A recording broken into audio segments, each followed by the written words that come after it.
The race for artificial intelligence, or AI, is absolutely on, friends. Militaries around the world are trying to get their hands on the most advanced AI tech. People are trying to beg at the door of the United States in order to get artificial intelligence-powered drones.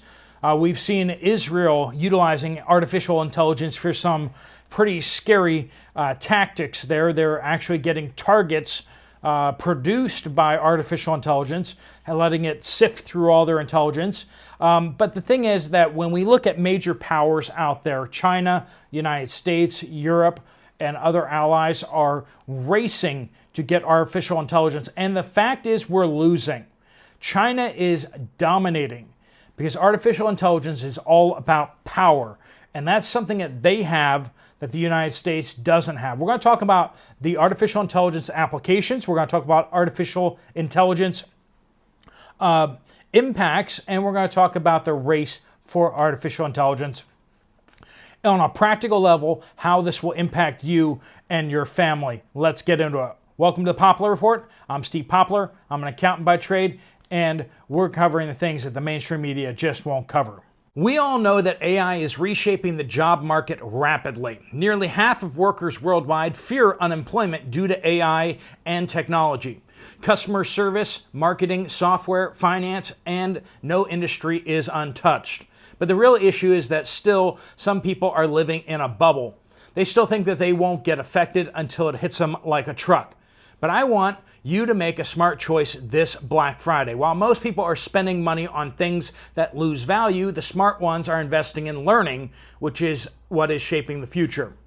Which is why I have teamed up with Outskill to bring you a 2-day live AI mastermind training, which has so far been attended by 10 million plus people globally. They are hosting a 2-day live AI mastermind workshop this Saturday and Sunday from 10 a.m. to 7 p.m. Eastern Standard. Now, usually this is a paid training worth $395, but Outskill is running a big Black Friday sale offering all of my viewers a free seat in the training. I highly recommend you attend this workshop because not only do you get AI certified, but you also learn how to build AI-powered workflows and use AI tools and eventually launch businesses generating close to $5,000 in weekly revenue. It is rated 4.9 out of 5 on Trustpilot, and you get trained by expert mentors from companies like Microsoft, OpenAI, NVIDIA, Google, and more. People who have built and shaped the current AI landscape. In just 16 hours, you will learn 10 plus AI-powered tools, master AI in Excel sheets and presentations, start building your own AI agents and workflows, and even join a community of AI builders inside their seamless learning dashboard to meet like-minded people and collaborate with them lifelong. But wait, there's more. If you attend both days, you'll unlock bonuses worth $5,000, including a prompt Bible, a roadmap to monetize AI, and your own personalized AI toolkit. So if you're already planning your exciting weekend, trust me, nothing is more exciting than planning your future. Save your free spot now via the link in the description before the seats vanish, and you'll join them, their WhatsApp community, so that you never miss a beat. For many years, we have lived in the information age, and that is truly changing. We're at the cusp of a change of age. We're going from the information age now to the artificial intelligence age. Because information was super useful to know what to target, where to target it, how to get things from point A to point B. But now we're starting to see that there's so much information that it doesn't do you any good unless you have some way to sift through the information to find what you're looking for, and even more so, finding context. How many people here search for like door hinge, right? You put that into Google. I just triggered a bunch of adware for you guys. You're going to be seeing door hinges on your when you go to websites. You're going to see that on the side pane there. All sorts of door hinges, right? Because now Google and the powers that be have seen that you have an interest in door hinges. Now, you may have typed that in, went to Lowe's or Home Depot or something like that, and ordered the door hinge that you wanted, right? You don't really have an interest in door hinges, but for your project, you needed one, or you needed a few. once you've ordered them, you have zero interest in door hinges from like now till forever, right? But in the information age, they now have this data point on you that you really like door hinges. How many people has experienced this? Or you were talking a little too close to your phone and you said something and now it thinks you want to go to the Bahamas because you made a little comment about a cruise in Bahamas would be kind of cool or something like that. And now you're seeing all these ads. That's really just what the information age looks like. Data points without any context. The danger is artificial intelligence not only gathers way more data about you, but it also gathers context about why you're interested in this. Artificial intelligence would know that you are apparently working on your door. So instead of door hinges, maybe what you're really interested in is doorknobs. Maybe what you're really interested in is, combined with other searches that you've done, maybe you're remodeling your living room, or maybe you're remodeling your bedroom. And it can then add that piece of data onto things. Now, that's advertising, and you probably don't care so much about that. It's probably a nuisance, annoying. Artificial intelligence may help them put ads in front of you that are a little more interesting and a little more, dialed into what your interests actually are. But when we start talking about weapons of war, when we start talking about conflict between nations, artificial intelligence is going to be so important. Why? As we look at the conflict over in Eastern Europe, we see that drones are being used so much more. Now there are times where they're launching waves of drones, hundreds of small drones, each one of them being piloted by some teenager or 30-some-year-old piloting these drones into their targets. And they're using fiber optic wires to guide them into where they need to go. And this is kind of how the conflict over there is going. And one of the things that they're looking for more than anything else is they're trying to find drone operator bases. If they can find a drone operator base, they want to take them out as quickly as possible. But I want you to imagine a world in which autonomous vehicles drive close to the battlefield, launch autonomous drones that are then guided not by a drone pilot, but guided by artificial intelligence. You could launch swarms of drones that are not piloted by anybody, but are instead piloted by computers. And this is what we're looking at. This is the type of scenario, the scary scenario that we're looking at. China is building armies of robotic humanoids that conjure up some interesting feelings.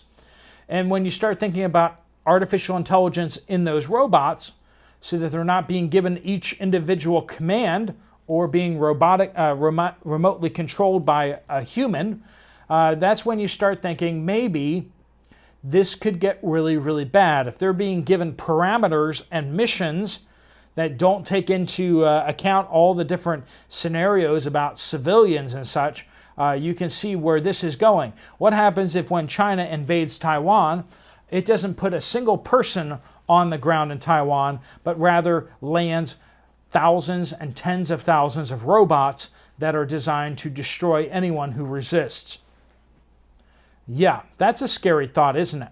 But artificial intelligence is going to power so much of this. The robotics, the drones, all this stuff is going to get so much scarier once they start adding in the autonomous nature of artificial intelligence. So we got countries in the United States, Europe even a little bit, not quite so much, but it's mostly the United States and China that are going head to head, trying to develop artificial intelligence as quickly as possible, and they're trying to do the most damage of that. So how are we going to fare with this? Up till now, the United States has been known as the leader in all of this software, all this tech innovation. But the problem is that as the United States is trying to put in data centers like nobody's business, China is finding that it has a competitive advantage. In the United States, it's so bad that tech companies that are trying to put in data centers are now looking at putting in actual power plants. Tech companies are going to build power plants because the power grid inside the United States is so bad that it cannot take on all these new data centers. Over in China, it's a very different story. Just to put it this way.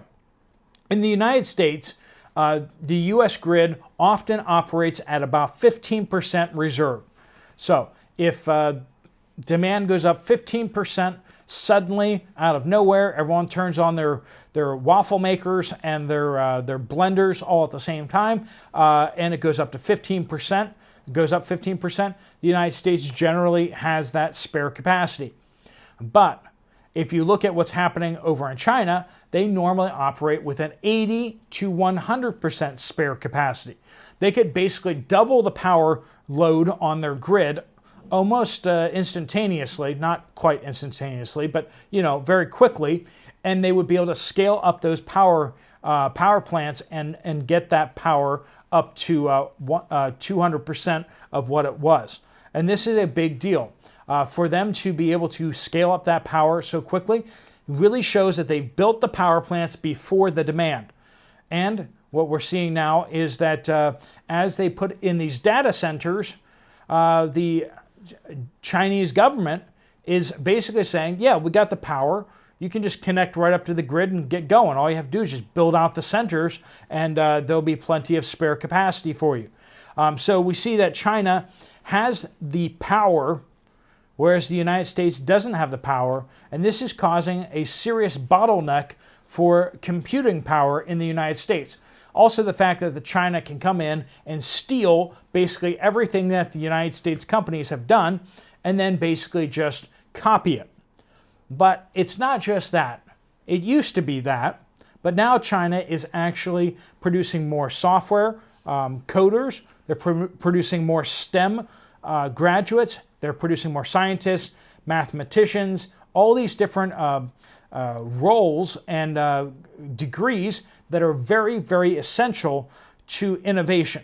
Now, they're not as innovative as the United States per capita, and there's a lot of things that kind of really slow that down over in China. But the fact is they have more people, and they have more people that are capable of building things.